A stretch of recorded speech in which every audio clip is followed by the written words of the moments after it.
Welcome to Newsday, reporting live from Singapore. I'm Monica Miller. The headlines. Criticism from Seoul and Washington as North Korea fires another 2 ballistic missiles, this time through Japanese airspace into the Pacific.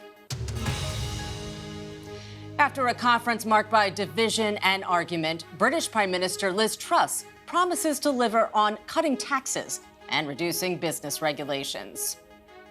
Whenever there's change, there is disruption. And not everybody will be in favour of change, but everyone will benefit from the result. A growing economy and a better future. We return to Somalia for a second report on the people displaced by war and the worst drought in 4 decades.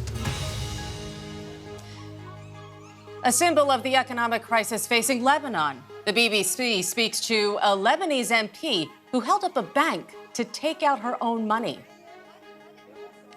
I apologize to all the people I frightened. But how does that compare to the despair, anger, and grief I feel every day?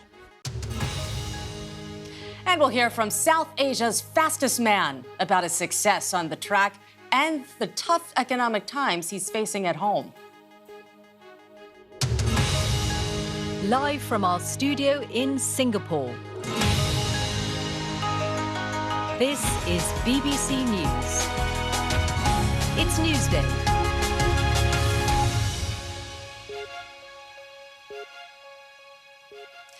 Let's start with our developing story. And within the past few hours, Japan's Coast Guard and the South Korean news agency Yonhap have both said that North Korea has fired 2 ballistic missiles off its east coast, and that it appears to have landed outside of the sea in Japan's exclusive economic zone.